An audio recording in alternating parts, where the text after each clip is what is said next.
Este podcast está patrocinado por empresa AMPG. Ensamblamos computadores tipo torre con GNU Linux preinstalado. También hacemos el mantenimiento preventivo y correctivo de sus computadores. Actualizamos sus computadores tipo torre y todos ellos los entregamos con GNU Linux preinstalado. Para más información, por favor comunícate al 316-295-1111 o al 300-144-5282 en la ciudad de Bogotá, Soacha, Colombia.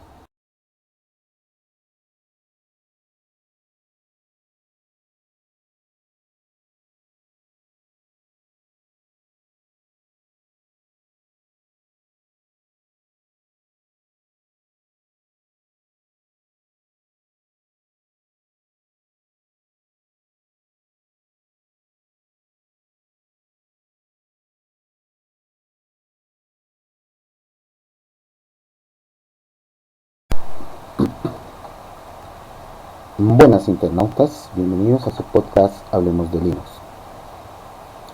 Bien, en esta ocasión vamos a hablar un poco acerca del sistema operativo como tal. Linux es un sistema operativo dual, digámoslo así. Está compuesto de dos partes. La primera se llama el kernel, que se le dice Linux, y la segunda, como ya hemos hablado, se llama GNU, que es el sistema operativo. Eso lo hablamos en un video anterior, que es GNU Linux.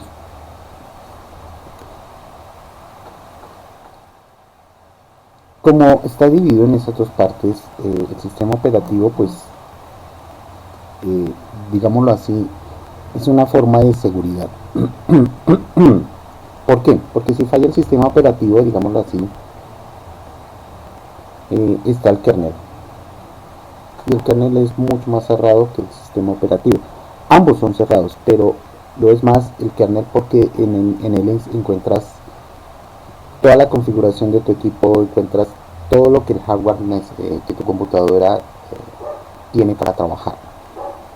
Entonces, eh, es un poco más cerrado y más complejo de atacar.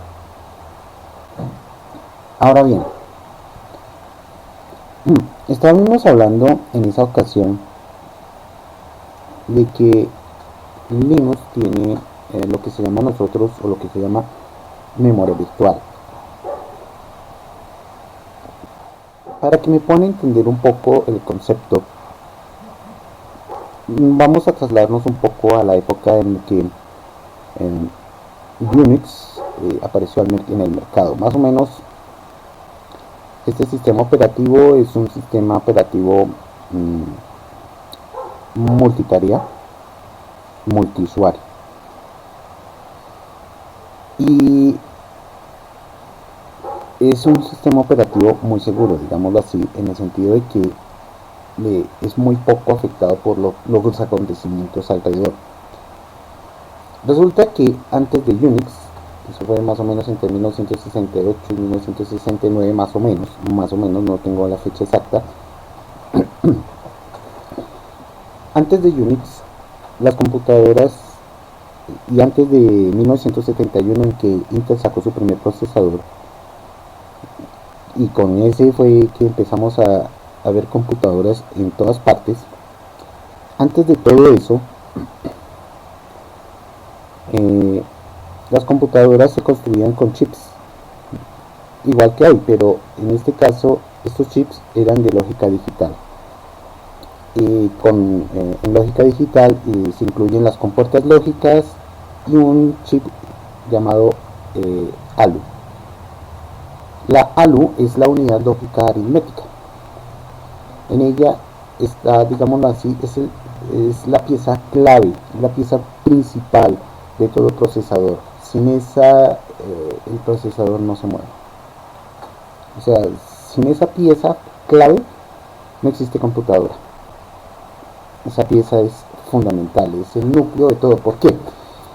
Porque la unidad lógica aritmética lo que hace es, primero, las operaciones lógicas,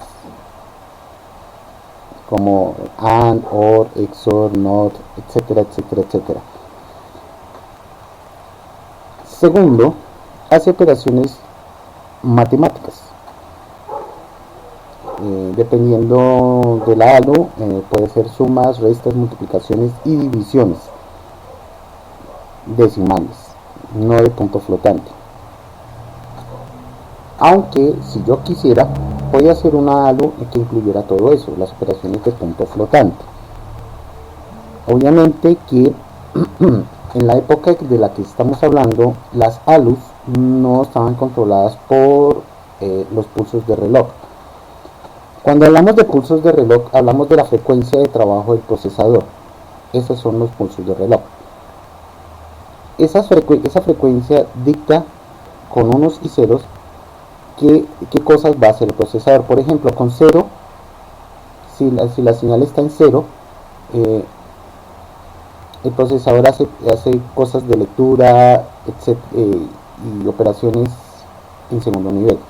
Con 1 permite la entrada de datos, entrada de información al procesador, o salida, porque también puede ser de salida. Entonces eso se hace con 1, entrada de datos y salida de datos, o entrada de instrucciones y entrada de datos. Entonces, este tipo de cosas, la ALU en esa época no tenía esa circuitería que controlaba cada aspecto de la operación que ella estaba haciendo.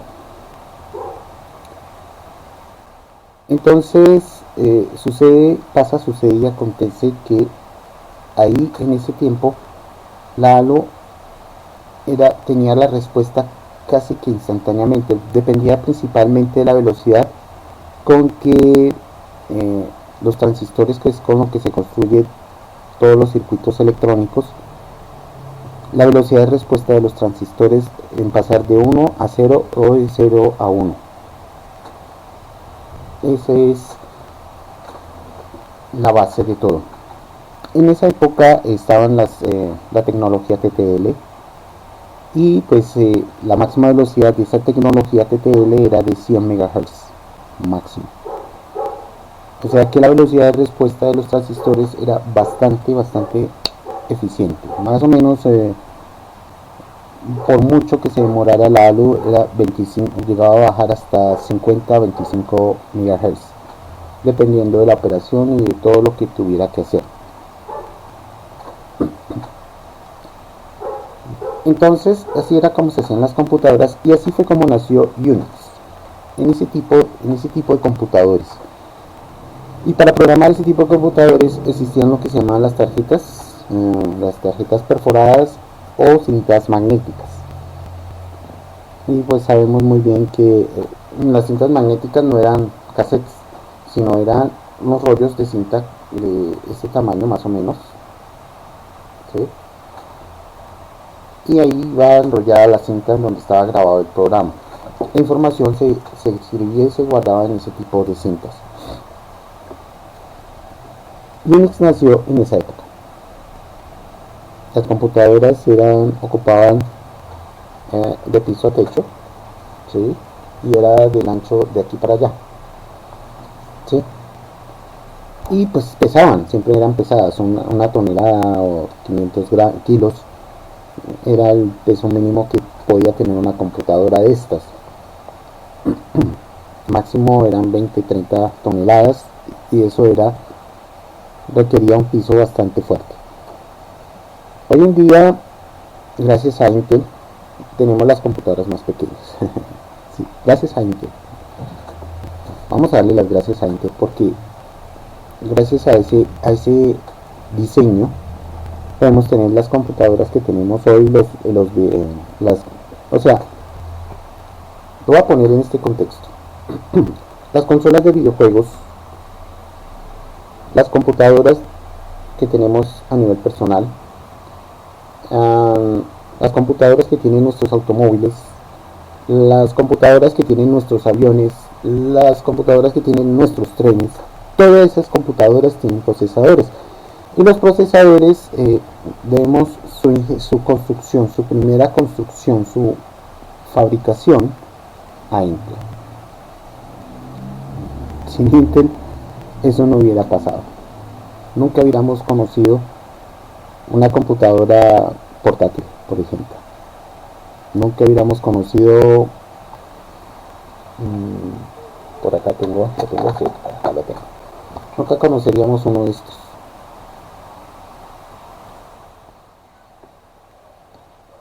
Nunca. Eso nunca hubiera sido posible. Gracias a ese invento de Intel en 1971, que es el procesador, tenemos las computadoras que tenemos en todo ámbito hoy. Y cuando digo en todo ámbito, es en todas las cosas que conocemos hoy. Así que no podemos decir que esta generación conoció los computadores, no, porque esta generación ya venía con los computadores construidos, digámoslo así. Todo empezó en 1971. Entonces, Unix es un sistema operativo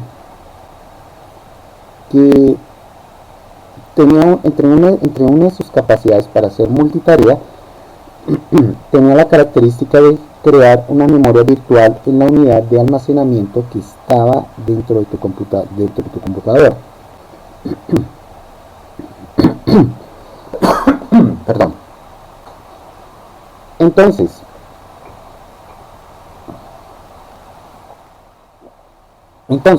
la computadora que tú tienes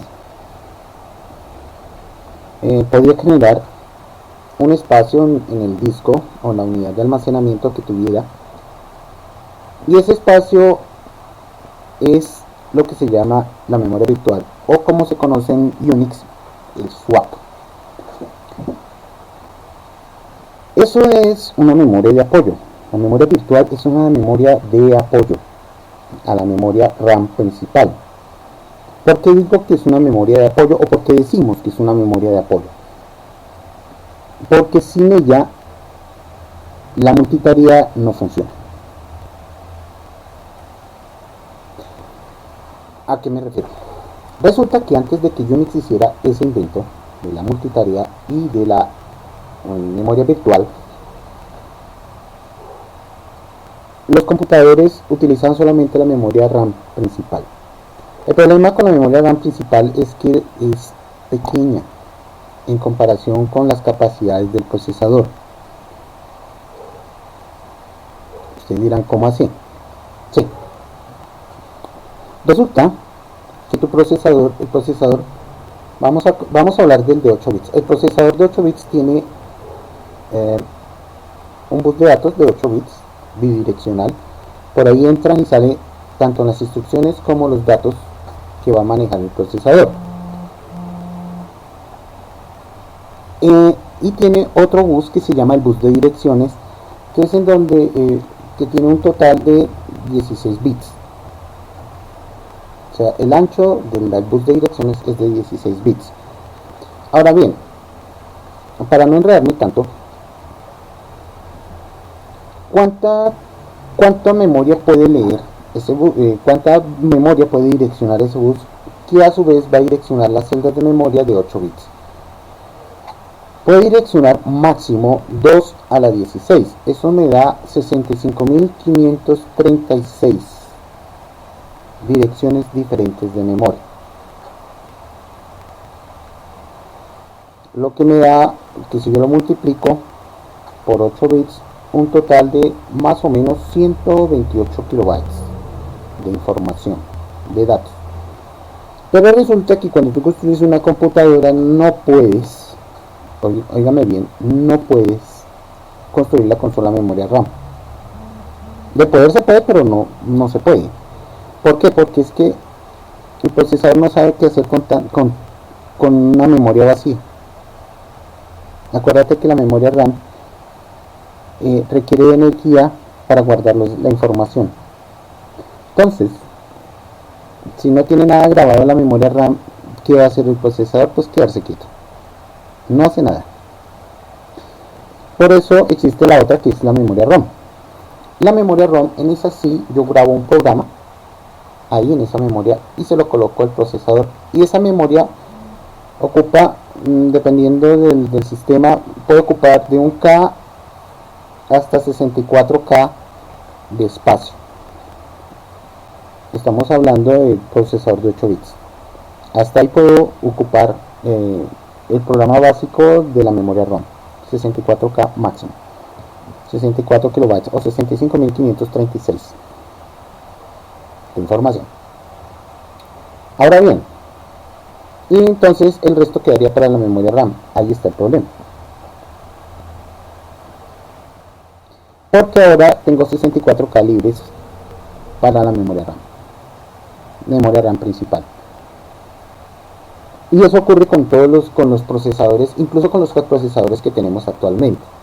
La memoria ROM ocupa un espacio específico para hacer arrancar para que el procesador sepa qué hacer. Y la memoria RAM es el resto del espacio que tiene libre para ella.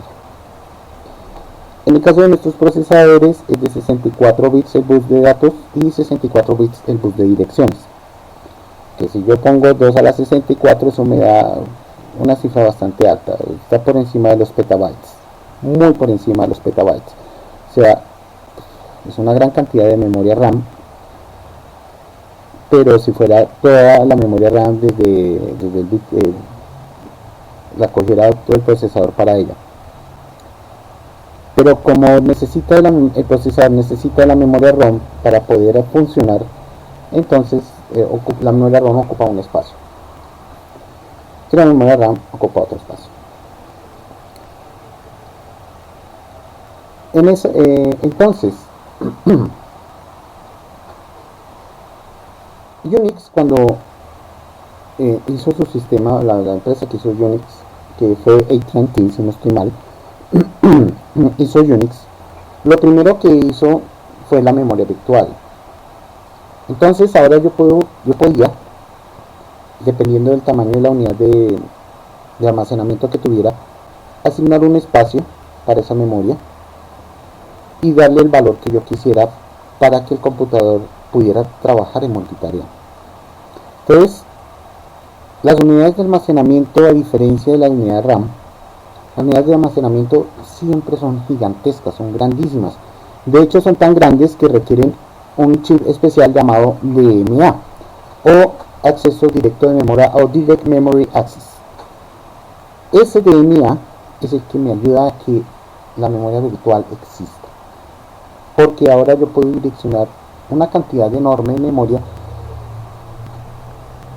sin problema. Y ese circuito existe incluso en 64 bits. Ese DMA siempre va a existir y siempre ha existido para darle mayor espacio a la memoria RAM, para que pueda hacer la multitarea, que no es otra cosa sino tener varios programas abiertos al mismo tiempo y poder trabajar en cada uno de ellos sin que el equipo se me bloquee, que eso era lo que pasaba en esa época, antes de que Unix existiera con el swap.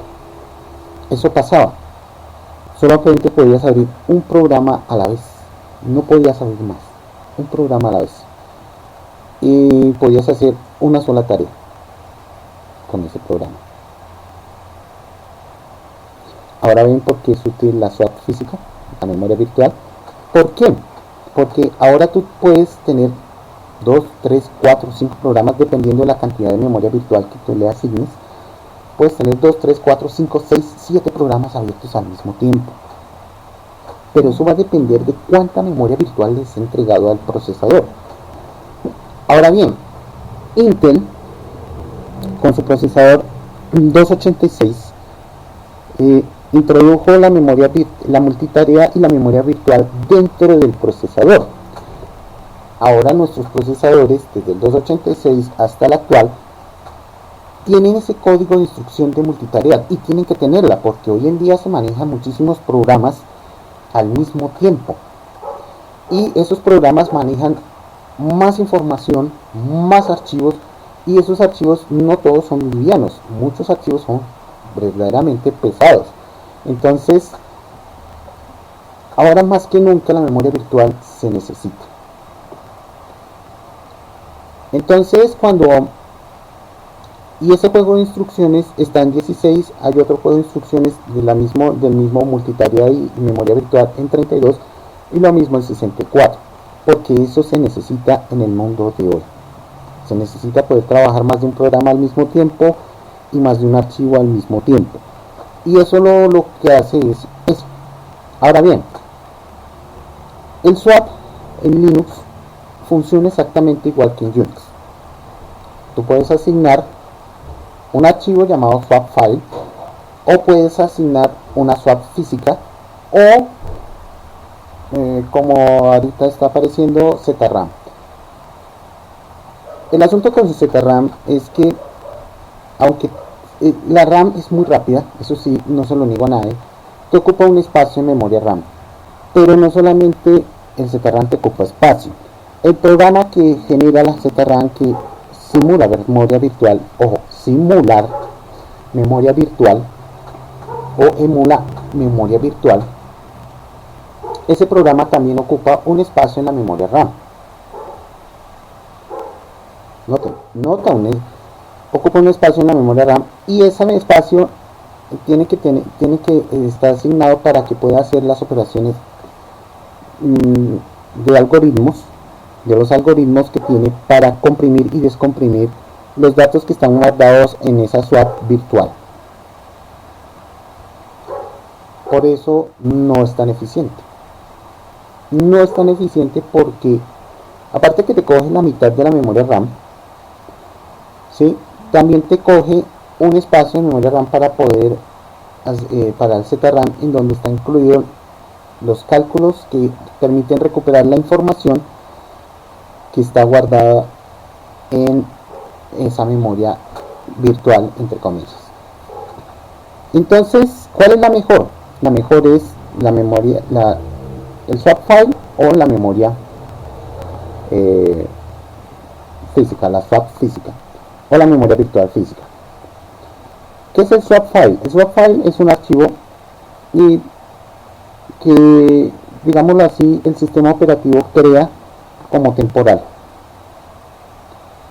El problema con esta memoria virtual por archivo es que, a pesar de que es dinámica, porque se adapta al espacio que tenga la unidad principal donde están tus archivos, tus programas y todo eso, el problema con este es que a medida que tú vas metiendo información a tu disco, a tu unidad de almacenamiento, la swap file se va quedando sin espacio, y con el tiempo ya no te funciona la multitarea, y con el tiempo se bloquea el sistema o se detiene. Ese es el problema con el swap file. El mejor de todos es cuando tú asignas, por partición, asignas un espacio para memoria virtual, que es lo que hizo Unix, asignar un espacio a memoria virtual. Ese es el mejor de todos. ¿Por qué? Porque yo puedo asignar un espacio, digamos que en este caso, en este equipo es de 8 GB. Vamos a mirarlo por acá. Por acá lo tengo es este, sí. Aquí tenemos, este es el computador que tengo. Noten que tengo 2 GB en memoria RAM. Sin embargo, si yo miro acá, tengo en espacio, tengo 8 GB de memoria virtual. Ahora bien, la memoria RAM, miren lo que he ocupado, es este pedacito de aquí, y miren lo que hay escrito en memoria virtual. Ahora bien, como este escritorio es el Enlightenment, en el Enlightenment ocupa 194 megas en memoria RAM, o sea, no ocupa más de 200 megas, no me ocupa en memoria RAM, y aún así, con 2 GB yo puedo tener abierto el programa con el que yo estoy haciendo este video, más la terminal en donde yo te estoy mostrando la información que hay dentro del computador, o lo que está haciendo el computador en este momento. Entonces, esos programas que yo tengo abiertos y que me están funcionando en este momento, movieron, o el sistema movió a memoria virtual 36.7 megas y los ocupó en estos 8 gigas. Y aquí tenemos 603 megas, que es lo que me está ocupando en este momento los programas que tengo abierto en este instante. Ahora bien, eso quiere decir que en este momento estoy trabajando con lo que podríamos decir memoria virtual. Tengo varios programas abiertos y estoy haciendo muchísimas cosas. Ahora fíjense aquí en la terminal tengo este y tengo este otro acá. Vamos a mirar este otro. Este otro me está diciendo que los núcleos que tiene mi procesador están trabajando. Según esto, a nivel general está trabajando el 35% el procesador, y aquí cada núcleo está ejecutando una cantidad específica de tareas, y estas son las temperaturas internas del procesador. La temperatura general está en 0 grados. Si yo paso la mano por aquí al lado de donde está la ventilación de mi portátil, está frío, ¿sí? Entonces, como pueden ver, la memoria virtual hace mucho más que simplemente un determinado proceso. Ahora bien, ¿qué unidad tengo yo aquí instalado? En mi equipo tengo instalado no una unidad de disco duro, tengo instalado una unidad SSD de 128 GB, de las cuales 8 GB pertenecen a la memoria virtual. Y ahí está trabajando, y esta es la velocidad con que responde la unidad de SSD. De hecho, incluso en cuestiones como, por ejemplo, minimizar, responde rápido. La memoria virtual entonces está haciendo su trabajo, y en eso consiste todo el tema de la memoria virtual. Ahora bien, muchos estarán preguntando, bueno, pero esto no deteriora la unidad de estado sólido. Igual, con lo que yo hago, con lo que trabajamos todos los días, algún día tiene que dañarse la unidad de almacenamiento, como es la unidad de estado sólido. No podemos meterla en una burbuja que no, porque se daña. No, porque entonces tendríamos que hacer lo mismo con la unidad de disco duro, que tiene una duración de más o menos 2500 horas de trabajo. Más o menos, digo, ¿no? 2500 horas de trabajo, porque hay unos que tienen más duración. Y entonces nos vamos a poner a contar las horas, a ver hasta cuándo alcanza las 2500 horas el disco duro. Seamos sinceros, no es lógico. Entonces, si yo quisiera, bueno, aquí voy a ser un poco específico técnicamente hablando. Si yo quisiera hacer una memoria virtual más grande, ¿lo puedo hacer? Sí, sí lo puedes hacer. Lo puedes hacer con una unidad de almacenamiento más grande y particionarla toda para la memoria virtual. ¿Eso se puede? Sí se puede. Y de hecho, el sistema trabaja mucho más rápido todavía. ¿Por qué?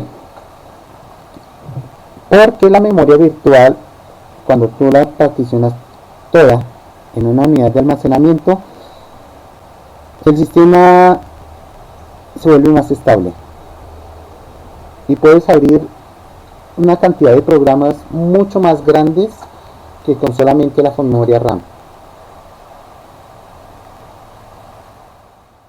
Entonces, teniendo eso presente, yo puedo comprar una unidad de estado sólido de 1 tera, quitarle la unidad de DVD que tiene mi equipo, ponerle un CADI y meter ahí la unidad de esa unidad, colocarla, particionarla y formatearla como un swap, y quedaría perfecto. Bien, internautas, hasta aquí es el tema de hoy. Espero que hayan aprendido y lo hayan disfrutado tanto como yo en explicarles a ustedes esta información y que tengan un espléndido, maravilloso y magnífico día. Que lo disfruten.